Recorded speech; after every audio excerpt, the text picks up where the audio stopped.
The sun was blazing high in the summer sky, its golden rays reflecting off the shimmering surface of the community pool. Families and children laughed, splashed, and enjoyed the cooling water on this particularly hot day. The air smelled of sunscreen, and the faint sound of music from someone's portable speaker drifted through the humid breeze. It seemed like a perfect afternoon, the kind of day that felt carefree and filled with possibility. But not for everyone. On the edge of the pool area, a young black boy stood with his towel wrapped tightly around his small shoulders. He clutched an inflatable swim ring in one hand and a pair of goggles in the other. His eyes sparkled with the excitement that only children feel when they're about to dive into an adventure. The boy's smile faltered, though, as he stood frozen in place, looking up at the lifeguard who had just stepped in front of him. The lifeguard, tall and broad-shouldered, wore mirrored sunglasses that hid his eyes. His tone wasn't loud, but it was firm enough to stop the boy in his tracks. "Sorry, kid," he said, waving a dismissive hand toward the boy. "You can't go in." The boy tilted his head in confusion, shifting his weight nervously from one foot to the other. "But I've got my wristband," he replied softly, holding up the bright orange band that showed he had paid for entry, just like everyone else. The lifeguard didn't bother looking at it. "I said no," he repeated, his voice sharper this time. "Rules are rules." A small crowd began to take notice, their attention drawn away from the joyful noise of the pool. Parents lounging in chairs glanced up from their books, and children paused mid-splash to watch the scene unfold. The boy's mother, sitting on a bench nearby, looked up as well, her expression shifting from calm to concerned as she realized what was happening. She stood up quickly and walked over to where her son stood. "Excuse me," she said, her voice polite but firm, "what seems to be the problem?" "My son has a wristband. He's allowed to swim here." The lifeguard barely spared her a glance. "I'm just doing my job, ma'am," he replied, crossing his arms over his chest. "We have to maintain order around here." The mother frowned, her confusion deepening. "What do you mean by maintain order?" "He's just a little boy. He's not causing any trouble." "Why can't he swim?" The lifeguard shifted uncomfortably, but his stance didn't change. "It's not personal," he said after a moment, though the dismissive tone in his voice said otherwise. "We just can't let everyone in, or it gets overcrowded." A tense silence fell over the area. Some of the bystanders began to murmur quietly, exchanging uncertain looks. Others simply looked away, pretending they hadn't noticed anything. The boy's mother knelt down beside her son and placed a reassuring hand on his shoulder. She could feel the hurt radiating from him, even though he hadn't said a word. The boy's lip trembled slightly, but he didn't cry. Instead, he looked up at the lifeguard with wide, questioning eyes. "I just wanted to swim," he said softly, his voice barely audible over the sounds of splashing water. For a moment, it seemed like the lifeguard might soften, but then he shook his head and stepped back, his decision final. The boy and his mother were left standing there, their presence seemingly unwelcome in a place that should have been for everyone. The tension in the air was thick, and the discomfort of the onlookers was palpable. Most avoided eye contact with the mother and son, afraid of getting involved. Some whispered amongst themselves, but no one stepped forward to say anything. It was easier to stay quiet, to stay uninvolved, to let the situation pass without drawing attention to themselves. But not everyone was content to remain silent. Near the back of the pool area, a woman had been watching the entire exchange. She wasn't particularly tall or imposing, but there was something about the way she carried herself that demanded attention. She had a calm strength in her eyes, the kind that made people stop and listen when she spoke. She wasn't the type to stand by when she saw something wrong, and today was no exception. Her eyes narrowed as she watched the boy and his mother turn to leave, their shoulders slumped in defeat. She could feel her heart tightening in her chest, a mix of anger and sadness boiling up inside her. This wasn't right. Not in the slightest. Taking a deep breath, she stood up from her chair and made her way across the pool deck. The sound of her footsteps seemed louder than the chatter around her, as if the entire world had fallen silent for just a moment. By the time she reached the lifeguard, heads were beginning to turn again, curiosity and anticipation sparking in the eyes of the onlookers. "Excuse me," she said, her voice calm but steady, "I couldn't help but notice what just happened here." The lifeguard looked at her, his expression guarded. "It's not your concern, ma'am," he said quickly, as if trying to brush her off before she could say more. The woman raised an eyebrow, clearly unimpressed by his dismissive attitude. "Actually," she replied, "I think it is. This little boy has every right to be here, just like everyone else. He's done nothing wrong, and you have no reason to deny him entry." The lifeguard stiffened, his jaw tightening. "Like I said, I'm just doing my job," he muttered, though his voice lacked the confidence it had held earlier. The woman crossed her arms, her gaze unwavering. "And part of your job is treating people fairly," she said. "Are you telling me this child isn't allowed in because of some unspoken rule you've decided to enforce?" The lifeguard hesitated, clearly uncomfortable under her piercing stare. He glanced around, as if searching for backup, but no one came to his aid. The crowd of onlookers had grown larger now, and whispers were beginning to ripple through the group. The woman turned to the boy and his mother, her expression softening. "You don't have to leave," she said gently. "You belong here just as much as anyone else." The mother blinked, surprise and gratitude flickering across her face. The boy's eyes lit up, a small spark of hope breaking through the cloud of disappointment that had settled over him. But before anyone could say another word, the lifeguard raised his hand, signaling for the woman to stop. "Look," he said, his tone defensive, "I don't make the rules. If you have a problem, take it up with management." The woman's eyes narrowed again, her calm resolve hardening into determination. "Oh, don't worry," she replied, her voice laced with quiet strength. "I intend to." The murmurs in the crowd grew louder, a mix of agreement and unease spreading through the group.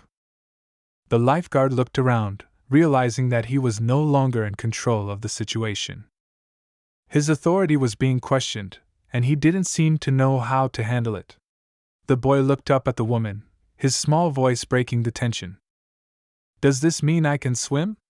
he asked, hope mingling with uncertainty in his tone. The woman knelt down so she was eye level with him, a warm smile spreading across her face. "You're going to swim," she promised. "I'll make sure of it." Her words hung in the air like a beacon of hope, a reminder that sometimes, one voice is all it takes to stand up against injustice. The crowd watched in silence, their anticipation growing as they waited to see what would happen next. The lifeguard, meanwhile, shifted uncomfortably in place. He looked at the woman, the mother, and then back at the boy, clearly struggling to decide what to do. His hesitation was obvious, and it was clear that the situation had spiraled far beyond what he had expected. And that's when the manager arrived.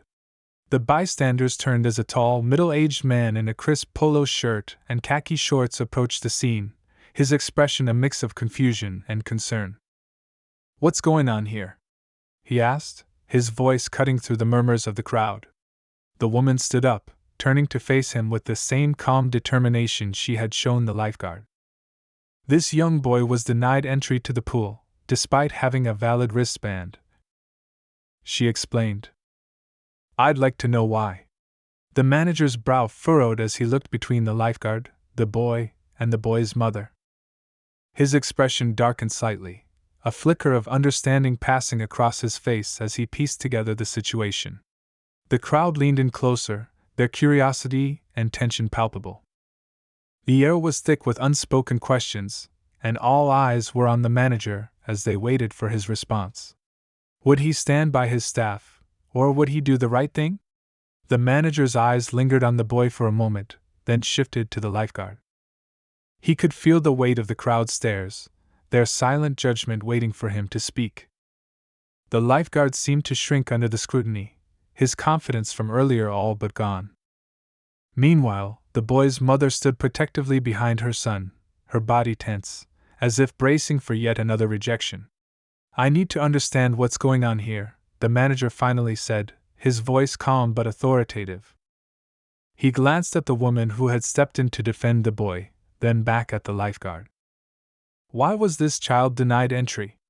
The lifeguard shifted uncomfortably, his arms falling to his sides. He opened his mouth to respond but hesitated, glancing briefly at the crowd before mumbling, I was just following policy. I didn't want the pool to get overcrowded." The manager frowned. "Overcrowded?" he repeated, his tone skeptical. He gestured toward the pool, where children and families played in the water, their laughter carrying through the air. "The pool doesn't look overcrowded to me. And even if it was, this boy has a wristband, which means he's already been approved to swim." The lifeguard stammered, "I thought," but his words trailed off, leaving an awkward silence in their wake.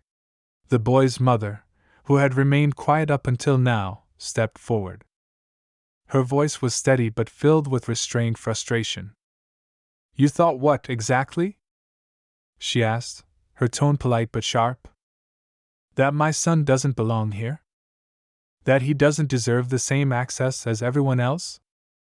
What exactly were you thinking?" The lifeguard didn't respond, his face flushing with embarrassment. The manager's frown deepened as he turned his attention back to the boy's mother. "I apologize for the inconvenience," he said, his tone softening. "That's not how we operate here. I'll make sure this is addressed immediately."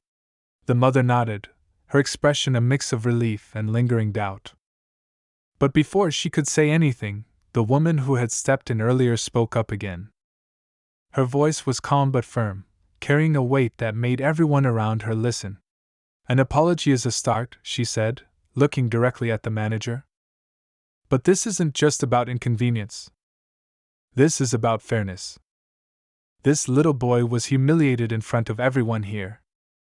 He was made to feel like he didn't belong, and that's not something an apology alone can fix." The manager nodded slowly, understanding the gravity of the situation. He looked back at the boy, who stood quietly, his swim rings still clutched tightly in his small hands. There was a sadness in the boy's eyes that no child should ever have to feel, and the sight of it seemed to weigh heavily on the manager. "I promise you," the manager said, addressing both the boy's mother and the woman who had spoken up, "this will be handled. It won't happen again." But even as he spoke, the tension in the air remained. The crowd, though quieter now, still lingered, their curiosity keeping them rooted in place. Whispers passed between them, some supportive, others doubtful. Not everyone believed the manager's words, and some weren't sure if this was truly the end of the matter. The boy's mother placed a hand on her son's shoulder, gently guiding him away from the scene. "Come on, sweetheart," she said softly, her voice filled with both relief and exhaustion. "Let's go find a spot by the pool." The woman who had stood up for them watched as they walked away, her expression thoughtful. She had done what she could in the moment, but something about the situation still didn't sit right with her. As the mother and son found a spot near the shallow end of the pool, the boy hesitated, looking down at the water. His excitement from earlier had dimmed, replaced by a quiet uncertainty. His mother knelt down beside him, smoothing a hand over his curls. "You can go in now," she said gently, her smile warm but tinged with sadness. "It's okay." The boy nodded slowly, but he didn't move right away. Instead, he glanced back at the lifeguard, who was now standing stiffly by his post, avoiding eye contact with anyone. The boy's hesitation wasn't lost on his mother. "You don't have to worry about him," she said softly, her voice filled with reassurance. "You're safe here. No one's going to stop you now." The boy nodded again, this time with a bit more confidence. He took a deep breath, slipping off his sandals and stepping toward the edge of the pool. The cool water lapped at his toes, and for the first time that day, a small smile began to return to his face. Meanwhile, the woman who had intervened earlier watched from a distance. She couldn't help but feel like there was more to this story, something deeper that hadn't been addressed. She glanced around at the crowd, noticing the way some people still whispered amongst themselves, their expressions ranging from indifference to quiet support. One man, sitting in a lounge chair nearby, leaned over to his companion and muttered, "You'd think people would let it go already. It's just a pool." The woman's jaw tightened, but she didn't respond. She had dealt with people like this before, people who didn't see the bigger picture, who dismissed these moments as insignificant. But she knew better. She knew that moments like this were part of a much larger problem, one that couldn't be ignored or brushed aside. As the day went on, the boy began to relax, his laughter finally joining the chorus of other children playing in the pool. His mother sat on the edge, her feet dangling in the water, her watchful eyes never leaving him. The woman who had stood up for them stayed nearby, keeping a quiet vigil as the lifeguard occasionally glanced their way, his expression unreadable. But even as the tension seemed to fade, a lingering question hung in the air: what had really motivated the lifeguard's actions? Was it truly just a misunderstanding, or was there something deeper at play? The woman couldn't shake the feeling that there was more to uncover. And as the sun began to dip lower in the sky, casting long shadows over the pool deck, she made a silent decision. She wasn't done yet. The lifeguard, sensing her gaze, shifted uncomfortably again. It was clear that he wasn't used to being questioned, and the scrutiny seemed to weigh heavily on him. He kept his eyes fixed on the pool, but his posture was tense, as if he were waiting for something or someone to confront him again. As the crowd began to thin out and families started packing up their belongings, the woman approached the manager one more time. "Do you mind if I ask you something?" she said, her tone polite but direct. The manager looked up from the clipboard he was holding, his brow furrowed in curiosity. "Of course," he replied. "What's on your mind?" She hesitated for a moment, choosing her words carefully. "Do you know if this is the first time something like this has happened here?" The manager's expression shifted slightly, a flicker of unease crossing his face. "I'm not sure what you mean," he said slowly. The woman folded her arms, her gaze steady. "I mean, has anyone else ever been denied entry to the pool for reasons that don't make sense? Have there been other complaints about this lifeguard, or anyone else on your staff?" The manager hesitated, his discomfort becoming more apparent. I don't think so," he said finally, though his tone lacked conviction. "But I'll look into it, just to be sure." The woman nodded, though she could tell that he wasn't entirely confident in his answer. She had a feeling that the incident she had witnessed today wasn't an isolated one, and she wasn't about to let it go without digging deeper. The last of the families left the pool and the evening air began to cool. The woman stayed behind, her mind racing with thoughts of what she had seen and heard. She didn't know exactly what she was looking for, but she knew one thing for certain: the truth had a way of revealing itself, and she was determined to find it. The boy and his mother, meanwhile, walked quietly back to their car, the day's events still weighing heavily on them. The boy clutched his towel tightly in his hands, his earlier excitement replaced by a quiet thoughtfulness. "Mom," he said softly as they reached the car, "why did that man stop me?" His mother paused, her hand resting on the car door. She took a deep breath, crouching down so she could look him in the eye. "Sometimes," she said gently, "people make decisions that aren't fair. It's not because of anything you did. You didn't do anything wrong." The boy nodded slowly, though his expression remained troubled. "But it felt like I wasn't supposed to be there," he said quietly. His mother's heart ached at his words, but she forced a reassuring smile. "You have just as much right to be there as anyone else," she said firmly. "Don't ever let anyone make you feel like you don't belong." The boy managed a small smile, and his mother hugged him tightly before helping him into the car. But as they drove away, she couldn't. As the car drove through the quiet streets, the boy stared out of the window, lost in thought. His mother glanced at him in the rearview mirror, her heart heavy with the weight of the day. She wanted to say more, to comfort him, but she also knew that sometimes words weren't enough. What had happened at the pool had left its mark, and she couldn't shake the feeling that this was just the beginning of something bigger. Back at the pool, the woman who had stood up for them lingered near the entrance, her arms crossed as she watched the last few staff members clean up. The lifeguard who had denied the boy entry was among them, his shoulders hunched and his expression tense.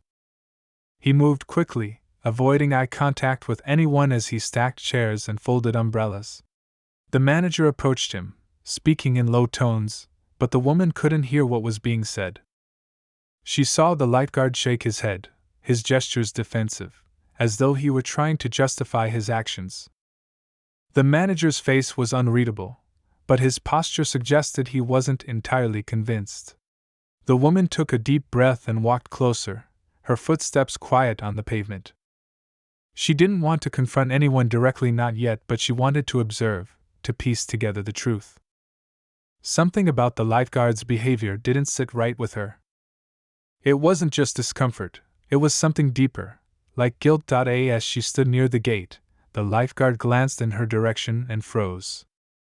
For a moment, their eyes met, and she saw a flicker of something, fear, perhaps, or maybe shame. He quickly looked away, muttering something to the manager before grabbing his belongings and heading toward the staff exit. The woman's instincts told her to follow, though she wasn't sure what she hoped to find. She waited a few moments before casually walking in the same direction, keeping her distance. The evening air was cool, and the sound of her footsteps seemed louder than usual on the empty path. The lifeguard walked briskly, his head down, occasionally glancing over his shoulder. He didn't seem to notice her, but his nervous behavior only heightened her suspicions. She quickened her pace slightly, careful to remain unnoticed. He turned a corner, heading toward the staff parking lot, and stopped abruptly when another figure emerged from the shadows. It was a man, tall and broad-shouldered, his voice low but sharp as he spoke to the lifeguard. The woman couldn't make out the words, but the tone was unmistakably harsh. The lifeguard seemed to shrink under the man's glare, his body language defensive. He gestured toward the pool, then shook his head as if denying something. The larger man stepped closer, his voice rising slightly, though still too quiet for the woman to hear clearly. She hesitated, torn between stepping forward and staying hidden. The scene before her was tense, almost confrontational, and she didn't want to put herself in danger. But her curiosity and her sense of justice compelled her to stay. The lifeguard finally threw up his hands, his voice breaking the quiet night. "I didn't know what else to do," he said, his tone desperate. It was obvious they didn't belong here. Everyone was staring. The larger man cut him off, his voice low and threatening. The lifeguard fell silent, nodding quickly before backing away. The man watched him leave, his expression cold and calculating, before disappearing into the shadows. The woman's heart raced as she tried to process what she had just witnessed. The lifeguard's words echoed in her mind, fueling her anger and determination. It wasn't just a misunderstanding or a mistake. There was something deliberate about his actions, something rooted in prejudice. And the presence of the other man only made things more unsettling. She waited until the lifeguard's car pulled out of the lot before stepping into the open. The area was quiet now, but the tension in the air remained. She glanced around, half expecting the larger man to reappear, but the lot was empty. As she walked back toward her own car, her mind raced with questions. Who was that man? What role did he play in all of this? And how could she ensure that something like this never happened again? The next day, the boy and his mother tried to move on with their lives, but the incident at the pool lingered in their minds. The boy was quieter than usual, his normally bright energy dimmed. His mother noticed the change, and it broke her heart. She decided to call the pool management to file a formal complaint. She wanted them to understand the impact of what had happened, not just on her son but on their entire family. When she got through to the manager, she recounted the incident in detail, her voice calm but firm. The manager listened patiently, apologizing once again and assuring her that the matter was being investigated. But his words felt hollow, and she couldn't shake the feeling that they were more concerned with damage control than real accountability. Meanwhile, the woman who had witnessed everything began digging deeper. She spoke to other parents at the pool, asking if they had ever experienced or seen anything similar. Some shrugged it off, saying they hadn't noticed anything unusual. But others hesitated, their expressions uneasy, before sharing their own stories. A pattern began to emerge. It wasn't just one incident or one lifeguard. There were whispers of other families who had been turned away, of subtle but persistent barriers that made certain people feel unwelcome. It was unspoken, almost invisible, but it was there. The woman kept a record of everything she heard, determined to bring it to light. She knew it wouldn't be easy, change rarely was, but she couldn't stand by and let this continue. As the days went on, the tension grew. The lifeguard avoided eye contact with anyone, his demeanor more withdrawn than ever. The boy's mother noticed that some of the regulars at the pool seemed to watch her and her son more closely now, their expressions unreadable. And the woman, who had become an unexpected ally, felt the weight of what she had uncovered pressing down on her. She knew the confrontation was coming, the moment when everything would come to a head, and the truth would finally be revealed. The question was, who would stand with her when it did? And would it be enough to make a difference?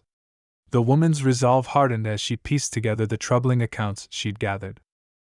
The pattern of exclusion wasn't just random, it was deliberate, systematic even. She couldn't ignore the reality of it anymore.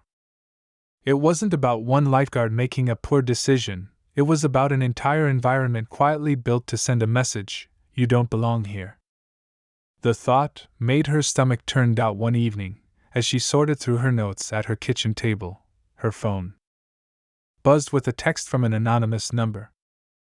At first, she hesitated, unsure if she should even open it. But curiosity got the better of her, and when she read the message, her heart raced. Stop asking questions. This doesn't concern you. The air seemed to leave the room. She stared at the screen, rereading the words until they blurred. Her hands trembled as she set the phone down. She'd been careful not to draw too much attention to herself, but someone had clearly noticed her efforts. Who had sent the message? And how did they get her number? Across town, the boy's mother was also feeling the strain. Since the day at the pool, she'd sensed a change in the atmosphere whenever she and her son went out.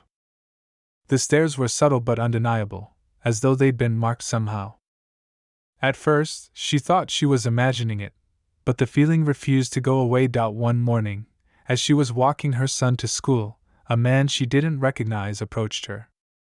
He was dressed casually, his tone friendly, but there was something about his presence that set her on edge. He introduced himself as someone who worked with the community, and casually mentioned the pool incident. "I just wanted to check in," he said, his voice overly smooth. "We don't want anyone to feel uncomfortable, you know? Sometimes these things get blown out of proportion." She narrowed her eyes, her instincts flaring. Blown out of proportion? My son was humiliated. That's not something we can just brush off. The man raised his hands defensively, a practiced smile on his face. Of course. I'm just saying, it might be better for everyone if this whole situation stayed quiet. No need to stir things up. Her jaw tightened, anger simmering just beneath the surface. Are you telling me to stay silent? Not at all, he said quickly, though his tone suggested otherwise. I'm just saying, sometimes it's better to let things be. She didn't respond, instead gripping her son's hand tightly and walking away. Her heart pounded as she replayed the conversation in her mind. It was a veiled threat, she was sure of it. Someone wanted to bury the truth, and they weren't being subtle about it. Meanwhile, the woman who had taken a stand at the pool began to notice strange things happening. Her car, which she always parked outside her apartment, suddenly had a deep scratch along the side one morning. Her mail started arriving late, sometimes not at all. At first, she tried to brush it off as coincidence, but the uneasy feeling in her gut told her otherwise. One night, as she sat in her living room, scrolling through her notes, she heard a loud knock at her door. Her chest tightened as she glanced at the clock. It was almost midnight. Peering through the peephole, she saw a man she didn't recognize standing on her porch, his face partially obscured by a baseball cap. "Who's there?" she called out, trying to keep her voice steady. "Just here to talk," the man replied, his tone low. "Open up." She didn't move. Her instincts screamed at her to stay put. "I don't know who you are." "Leave, or I'm calling the police." There was a pause, then a soft chuckle. "You've been sticking your nose where it doesn't belong. People are starting to notice. Just a friendly warning, stay out of it." Her heart pounded as she grabbed her phone and dialed 911. By the time the police arrived, the man was gone, leaving no trace behind. The officers took her statement, but she could tell they didn't take her concerns seriously. The next morning, she met with the boy's mother at a local coffee shop. The two women exchanged stories, their unease growing with each new detail.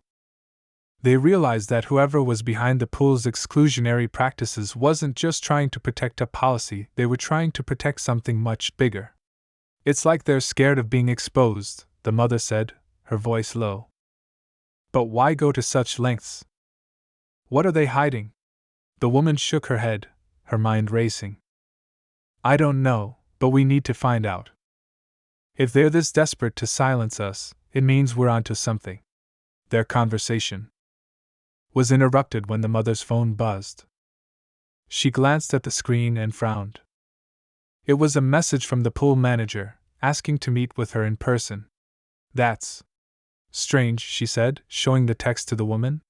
"Don't go alone," the woman warned. "If they're reaching out now, it means they're feeling the pressure. We need to be careful." Despite her reservations, the mother agreed to meet with the manager, but only if the woman came with her. They scheduled the meeting for later that afternoon, determined to stand their ground. When they arrived at the pool office, the atmosphere was tense.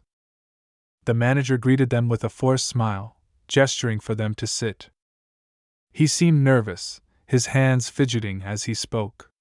"I want to start by apologizing," he began, his voice shaky. "What happened that day was unacceptable, and we're taking steps to address it." The mother crossed her arms, her expression skeptical. "What steps? And why did it happen in the first place?" The manager hesitated, glancing at the woman as though unsure how much to say. "There are certain rules in place. Rules about who can use the pool and when. It's not personal, it's just how things are." The woman leaned forward, her eyes narrowing. "And who makes these rules?" "Because from what I've seen, they're designed to exclude certain people." "That's not a policy, that's discrimination." The manager opened his mouth to respond, but before he could, the door to the office burst open. The larger man from the parking lot stormed in, his presence immediately commanding attention. "That's enough," he barked, glaring at the manager before turning to the two women. "This meeting is over." The tension in the room was palpable as the man stood towering over them, his expression dark. The woman exchanged a glance with the boy's mother, both of them realizing the stakes had just been raised. Whatever was happening at the pool, it was bigger than they had imagined. And now, they were in the middle of it. The manager's voice trembled as he tried to regain control of the situation. "I was just explaining, I said it's over," the man snapped, cutting him off. He turned to the women, his tone cold. "You've made your point. Now it's time to let this go." But neither of them moved. The woman's jaw tightened as she stood, her voice steady despite the fear in her chest. "We're not going anywhere. Not until we get answers." The man's eyes narrowed, a flicker of something dangerous crossing his face. "You don't know what you're getting into. Walk away while you still can." The room fell silent, the tension thick enough to cut. The two women stood their ground, refusing to back down. They didn't know what the man was hiding, but they knew one thing for certain: they couldn't stop now. Not when the truth was so close. The man's warning hung heavy in the air, his piercing glare daring them to push further. But the boy's mother and the woman didn't flinch. Instead, they exchanged a determined glance, silently agreeing they'd come too far to back down now. The manager, shifting uncomfortably in his chair, seemed torn between his fear of the intimidating man and the guilt visibly etched across his face. "You can't keep hiding," the woman finally said, her voice steady but sharp.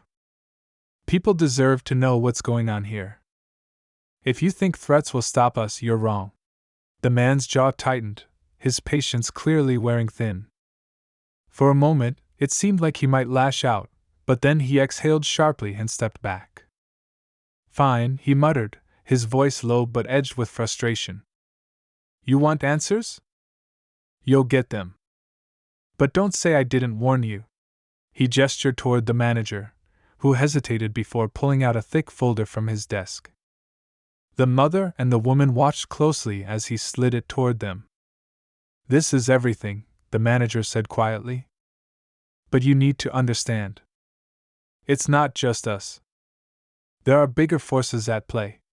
The woman opened the folder cautiously, her eyes scanning the contents. Inside were documents, emails, and memos outlining a shocking revelation. The pool wasn't just enforcing discriminatory policies, it was part of a larger scheme tied to local property developers.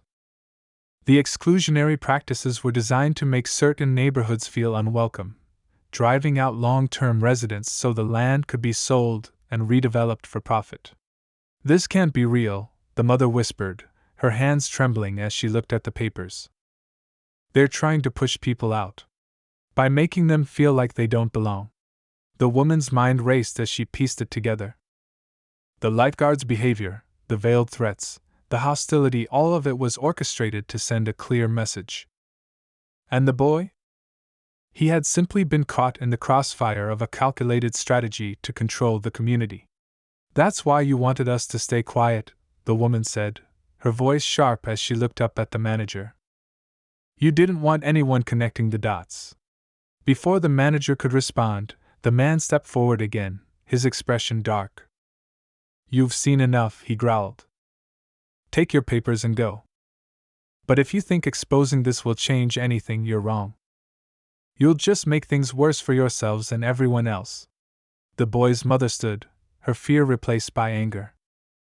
"Worse for who? The people who've already been pushed out? The families who've been made to feel like they don't belong? No. We're done being silent." The man sneered, but before he could respond, the woman pulled out her phone and began taking photos of the documents. The manager panicked, his face going pale. "What are you doing?" he stammered. "Ensuring this doesn't get buried," she said firmly. "If you won't stand up, then we will." The man lunged forward, trying to snatch the phone, but the woman was faster. She stepped back, keeping it out of reach. "Touch me, and this goes viral," she warned, her voice steady despite the tension. Realizing he was cornered, the man glared at both women before storming out of the office, slamming the door behind him. The manager slumped in his chair, defeated. "You don't understand what you've done," he muttered. "They won't let this go." But the woman and the mother were undeterred. Together, they left the office, clutching the evidence tightly. They knew the fight wasn't over, but they also knew they weren't alone. As they walked out of the building, a small crowd had gathered outside, drawn by the commotion. Among them were parents, children, and other community members who had quietly endured the pool's policies for years. When they saw the women emerge with the folder, a ripple of hope seemed to pass through the crowd. One older man stepped forward, his voice steady but filled with emotion. "Did you find out the truth?" he asked. The woman held up the folder. "Yes. And we're going to make sure everyone knows." The crowd murmured in agreement, their determination growing. It wasn't just about the pool anymore, it was about standing up for their community, for their right to belong. But just as the atmosphere began to shift, a sudden commotion erupted behind them. A group of men in suits, clearly sent by the developers, arrived on the scene, their faces set with determination. One of them, a tall man with an air of authority, stepped forward. Hand over the documents, he demanded, his voice cold. You don't know what you're getting yourselves into. The crowd tensed, their initial hope giving way to fear. But the woman and the mother didn't back down. Instead, the woman raised her phone, recording the confrontation. Everyone deserves to know what you've been doing, she said loudly, making sure her voice carried. And you can't silence all of us. For a moment, it seemed like the men might try to force their way through. But then, something unexpected happened. The lifeguard, the same one who had denied the boy entry to the pool, stepped forward from the crowd. I was wrong, he said, his voice trembling but resolute. I didn't know the full truth until now. But I won't be part of this anymore. His admission sent a wave of shock through the crowd. One by one, others began to step forward, former employees, community members, who had stayed silent out of fear. Each of them shared their stories, their voices growing louder and more confident with each passing moment. The developers, realizing they were outnumbered, quickly retreated, their threats hollow in the face of a united community. In the days that followed, the story spread quickly, fueled by the photos, videos, and testimonies collected by the women and the community. Local news stations picked it up, exposing the corruption and discrimination that had festered for far too long. But just as the community began to celebrate their victory, the woman received another anonymous text late one night. This one was different from the others. It simply read, "You think it's over? It's just beginning." She stared at the message, a chill running down her spine. The battle for justice might have been won, but the war for equality was far from over. Yet, as she looked out at the community that had come together, stronger and more determined than ever, she knew one thing for certain: they were ready for whatever came next.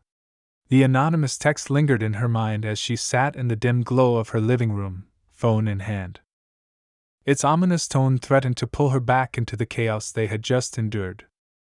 For a moment, she wondered if she had done the right thing by pushing so hard. The fight had exposed a web of corruption, yes, but it had also drawn the attention of powerful people who didn't like being challenged. She stared out the window, where the quiet streets of her neighborhood stretched under the moonlight. The fear was there, gnawing at the edges of her resolve, but she also felt something stronger, a sense of purpose. The next morning, she found herself standing in the community center, where a large group of people had gathered. The air buzzed with energy as parents, children, and local leaders discussed what the next steps should be. The documents she and the boy's mother had uncovered had shaken the community to its core, but it had also lit a fire within them. They weren't just angry, they were ready to act.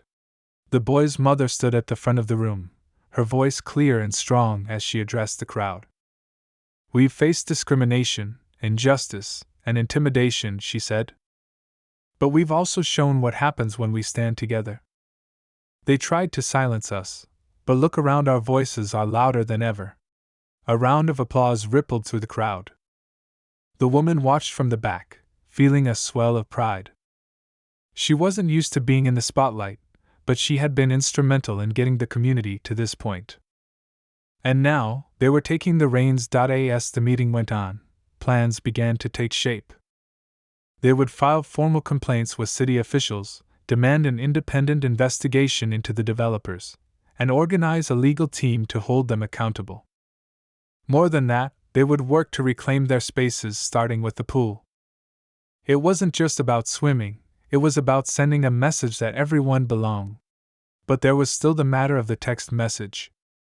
The woman couldn't shake the feeling that whoever had sent it wasn't done with them yet.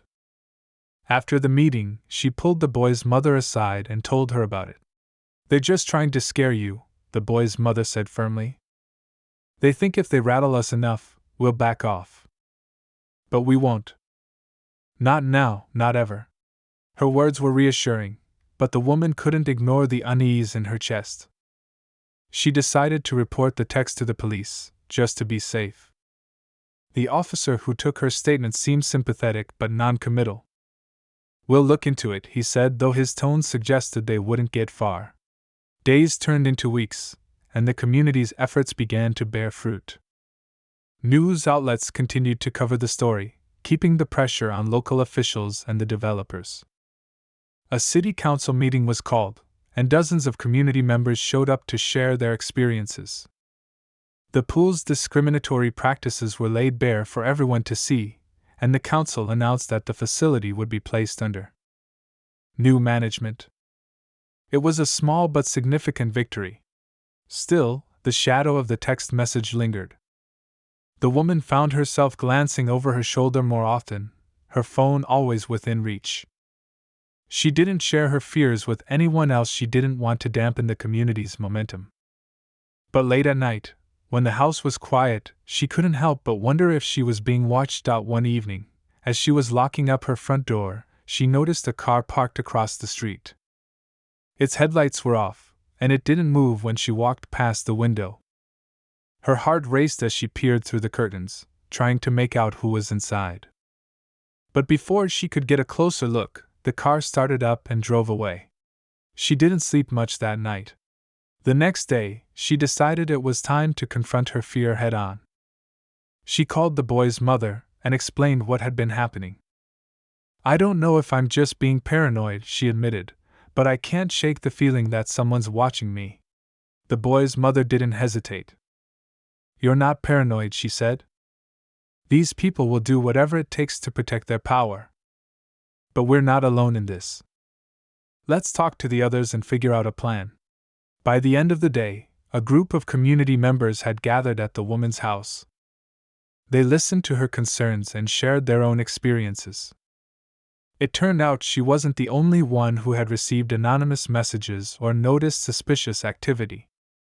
Together, they decided to take action. They set up a system of watch groups, with volunteers taking turns keeping an eye on each other's homes and public spaces.